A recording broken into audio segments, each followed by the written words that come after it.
What's up? What's going on, you guys? It's your boy Earl Shatter, and in today's video, we're going to be discussing the biggest issue with the specialists in Call of Duty Black Ops 4.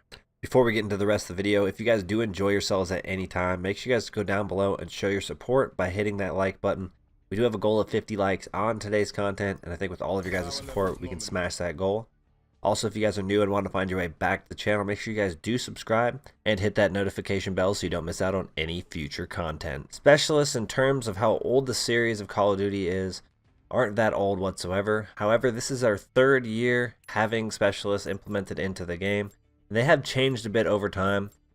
Call of Duty Black Ops 4 has the biggest issue with the specialists, which we will get into here in just a little bit.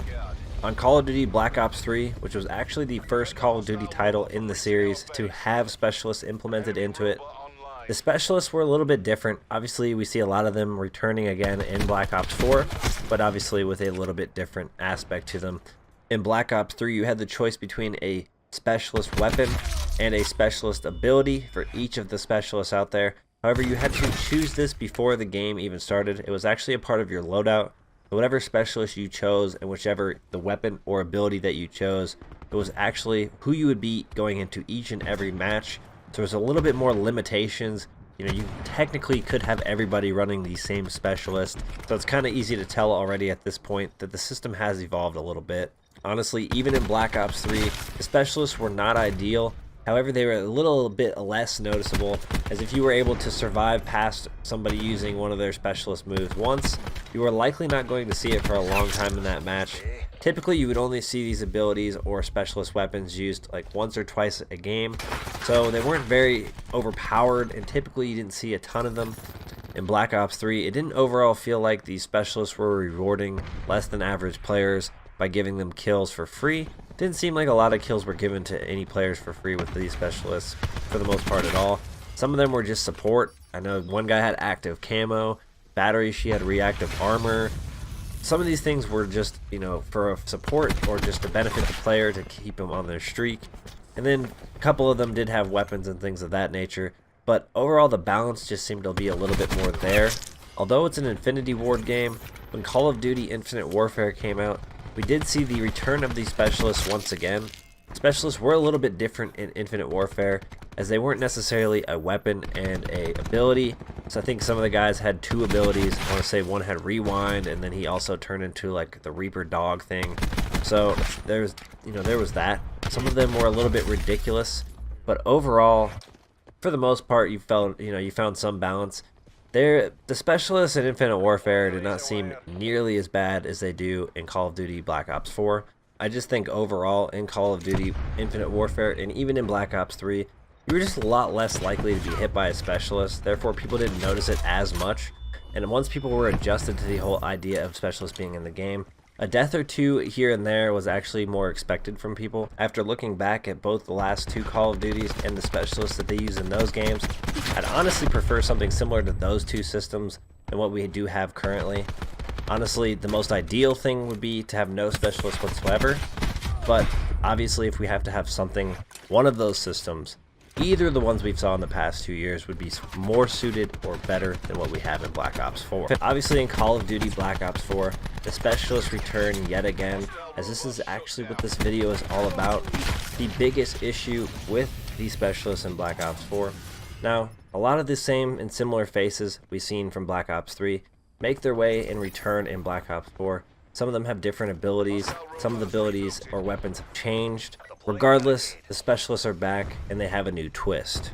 So as we were talking about Call of Duty Black Ops 3 and how the specialists each had one special weapon and one special ability, now in Call of Duty Black Ops 4, they have both a special weapon and a special ability, and they are also chosen when you start the match. When you first get into any game, you're going to, of course, alongside your teammates, get the choice to decide on what specialist you want to use.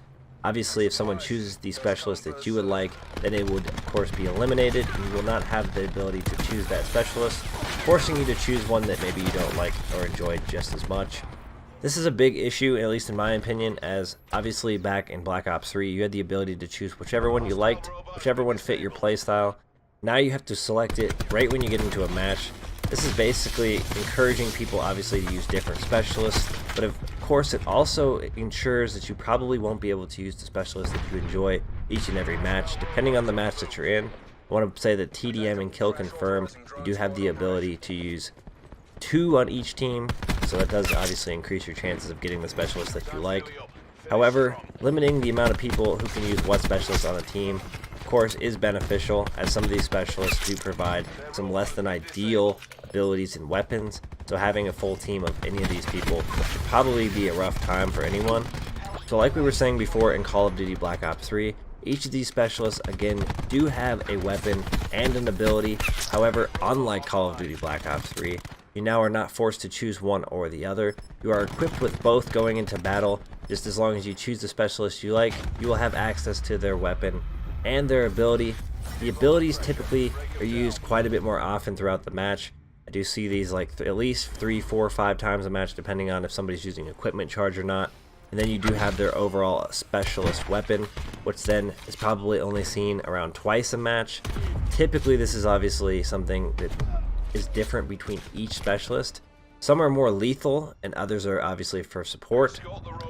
Having a specialist in the game that has both a weapon and ability seems a little bit extreme as far as, you know, the gameplay goes. Basically now at this point, specialists have become a way for people to get free kills. It's almost like a free kill streak if you go and look at it a certain way, only you don't even have to receive a kill. People that have no kills in a match are able to get these specialist abilities and weapons. Obviously getting the weapon is going to happen a little bit less often, but these abilities are just as annoying, if sometimes even more annoying than the actual weapon itself. A couple of examples of overpowered abilities would be maybe the 9-bang, which completely blinds you, makes you unable to defend yourself in any way for a significant amount of time. Usually when this happens, it does result in death. The Seeker drone, which completely chases you down no matter where you might be, makes you have to time yourself completely with trying to pull it out. Otherwise you are stuck there being shocked for a, again, significant amount of time, typically leaving enough time for the person who sent the Seeker out at you to come up behind you and just completely melt you. Obviously, none of these things take any skill whatsoever, so far 2 things that can cause you to die that doesn't result the other person being in any way, shape, or form skilled, or even to have a kill in any way. They can earn these things just by simply being in the game for free without any score or kills required. The biggest problems with these specialists is the fact that you have both the weapon and the ability. I personally think Call of Duty Black Ops 4 would be way better without specialists even available in the game. However, if we did have to have specialists implemented, having both the specialist weapon and specialist ability available to each and every person, each and every game.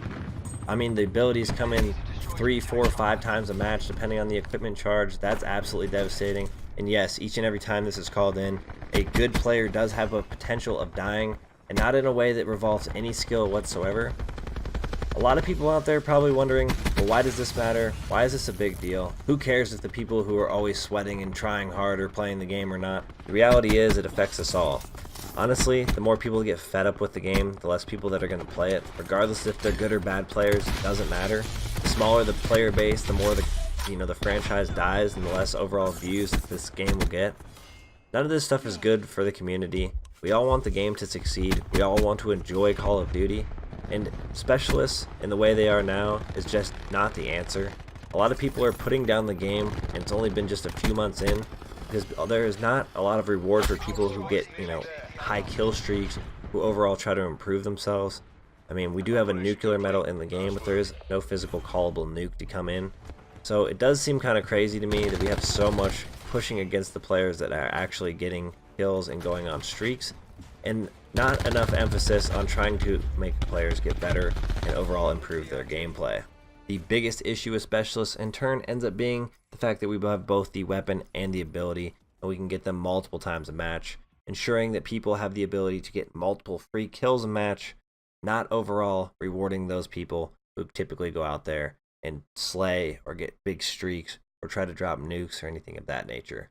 Overall, specialists are sort of killing Black Ops 4, and a lot of the above average players are moving on to other games. That's going to do it for today's video. If you guys did enjoy yourselves at any time, make sure you guys show your support by going down and smashing that like button. We do have that goal of 50 likes on today's content. If you guys are new and want to find your way back to the channel, make sure you guys do subscribe. and hit that notification bell so you don't miss out on any future content. I appreciate all of your guys' support in today's video, and I'll see you all in the next one. Peace.